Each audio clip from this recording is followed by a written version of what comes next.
All right. Hello, Professor. I'm Jack Imperial, and today I'm going to be presenting on the topic of techno-Orientalism, specifically how it relates to the article Where the Future is Asian and the Asians Are Robots by Jane Hu.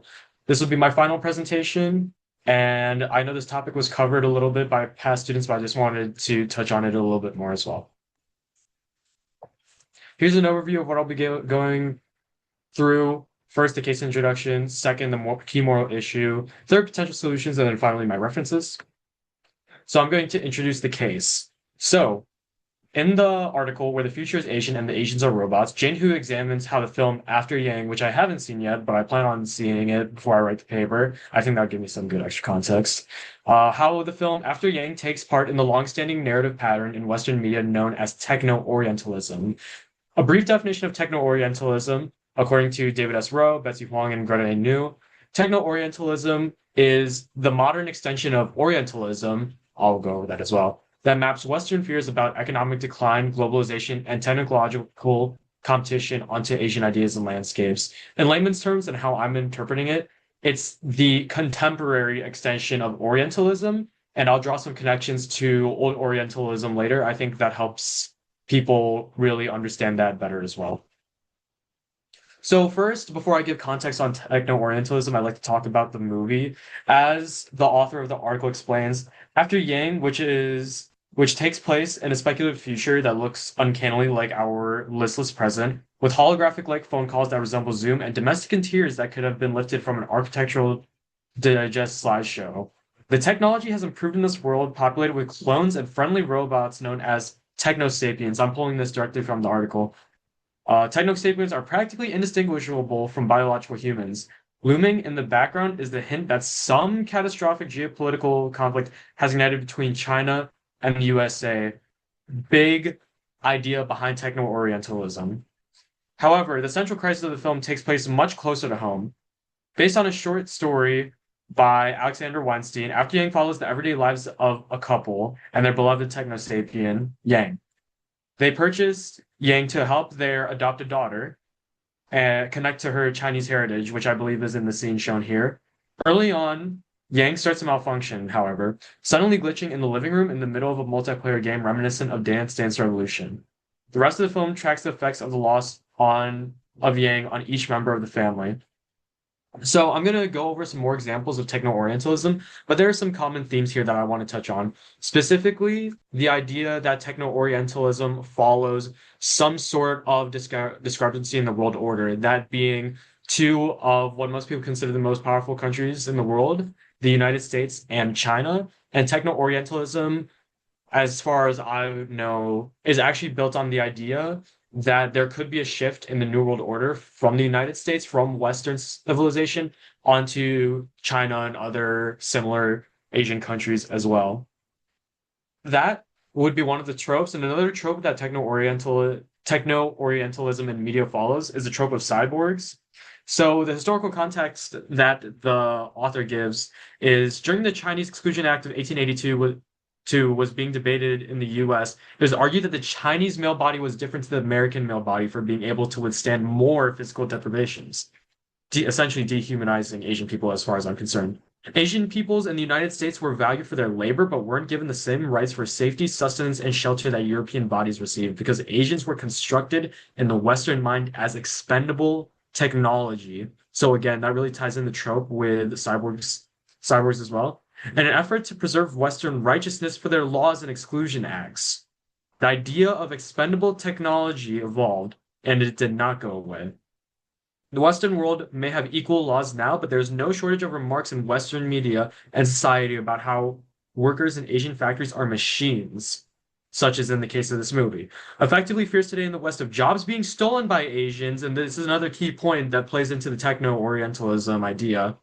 Of West of jobs being stolen by Asians are not just an economic fear, but also one of humanistic integrity. How could they let their livelihood be taken by, these characteristics are also going to be approved by techno-Orientalism. How could they let their livelihood be taken by an inorganic, technologically infused person who couldn't put the same heart in as they do? So the idea that Asian people And I'll tie this back in when we explore Orientalism as well. But historically, a problem for white Americans in the United States is Asian immigrants coming in and doing labor for cheaper, and also now in a contemporary time, jobs moving out of America into Asian countries. And this plays into the fears that Americans have about Chinese cultures and the idea of why techno-Orientalism is pushed in the first place. A second trope that we also see, one that is slightly more minor, are Asian coded cities and world building. We'll see in this next slide that I'm going to show. For example, in these other medias where we see Cyberpunk 2077, a contemporary popular video game from the past 10 years or so, or past 5 years or so, as well as an older example, Blade Runner with Harrison Ford. These media feature very hyper futuristic cities with a sort of Asian aesthetic, but the interesting about them is they're usually crime ridden and they're usually very lacking in American influence as well. And that's definitely by not that's definitely has some sort of design to it. So as the author states, it's hard for me to verbalize how exactly one can try to not look xenophobic when writing the near future. However, using techno-Orientalist tropes to incite fear in the West, showing that the West's future decay will be a result of trade and neoliberal practices with Asians, as seen in these media. It's not techno-Orientalist because it's letting readers see its Asian characters as human. It shows Asia as a place bursting with humanity, not just an unfeeling society that seeks to take over the West and rob the West of its way of life. True. Science fiction has always been incredibly nuanced and important. Now more than ever, all it takes to not be a lump of coal is to engage with Asian coded characters as if they are people, which is where these aesthetics start to become feel less and less racist in that way. So this will provide a lot more context. So to understand techno-Orientalism, we must first understand the idea of Orientalism. So Orientalism, as defined by the dictionary, is a style, artifacts, or traits considered characteristic of the peoples and cultures of Asia. The representation of Asia, especially the Middle East, according to the dictionary, in a stereotyped way that is regarded and embodying a colonialist attitude. And that is so important for understanding the idea of techno-Orientalism. When you think about Orientalism, you think about history, as far as I've learned, right? You think of 17, 18, 1900s.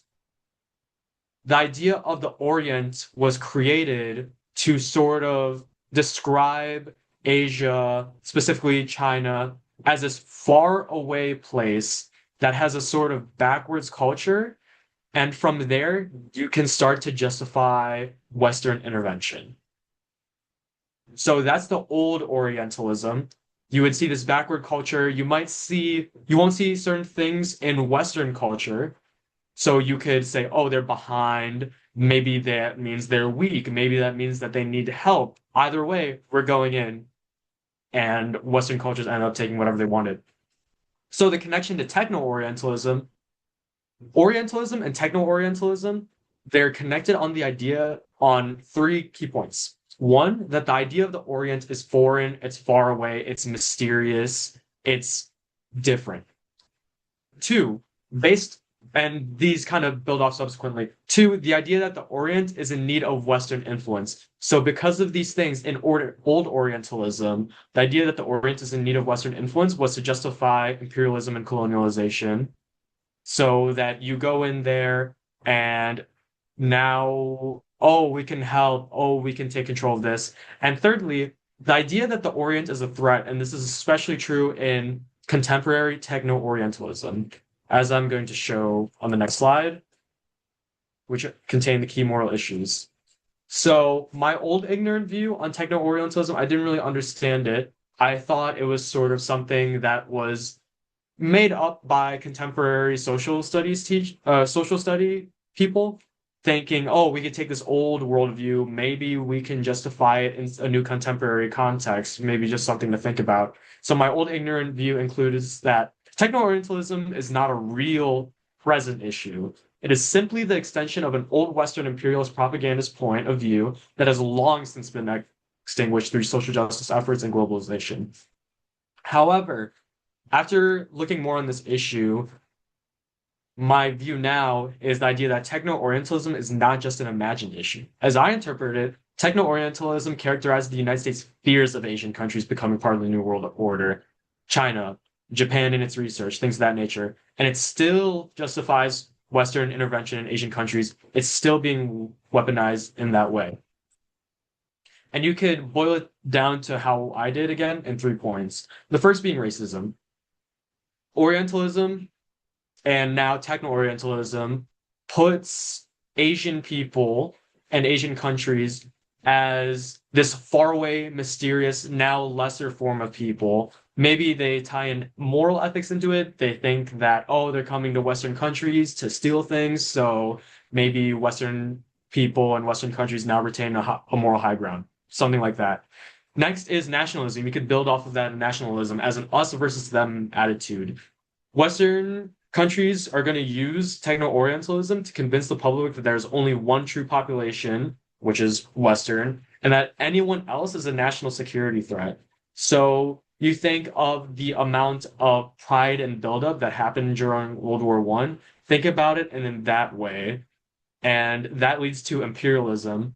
Now that you have this superiority complex over Asian cultures, now you could do what maybe the higher ups in government and leadership really want to do, and that was to create a way to justify going into these Asian countries, intervening, competing with these Asian countries, withholding things from them, things in that nature. The justification to conquer and control aspects of other countries for Western benefit.